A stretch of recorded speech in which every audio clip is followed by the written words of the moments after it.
నమస్తే అన్న, అందరికీ నమస్కారం. అమెరికా తమ పైన దాడి చేస్తే కానీ మళ్ళీ మేము గల్ఫ్ దేశాల మీద దాడి చేస్తామని చెప్పి ఇరాన్ ప్రకటించిన విషయం అందరికీ తెలిసిందే.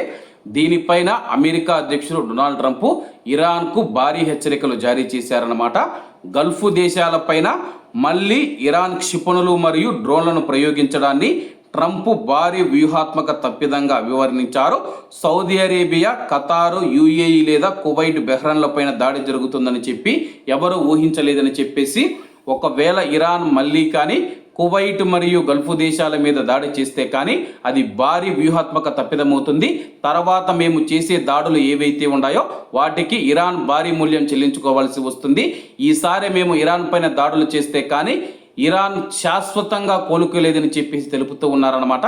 ప్రస్తుతం మనం చూసుకుంటే కానీ కువైట్ పైన ఆదివారం తెల్లవారుజామున డ్రోన్లతో దాడి చేసింది, యుఏఈ పైన దాడి చేసింది, బెహ్రన్ పైన దాడి చేసింది, ఖతారు ఆయిల్ ట్యాంకర్ పైన ఇరాన్ దాడులు చేసిందన్నమాట. ఏదైనా యుద్ధం గురించి మాట్లాడాలి కానీ ప్రస్తుతం ఉన్న పరిస్థితుల్లో దాడులకు తెగబడితే కానీ తీవ్ర పరిణామాలు ఉంటాయని చెప్పేసి అమెరికా అధ్యక్షుడు తెలిపాడనమాట.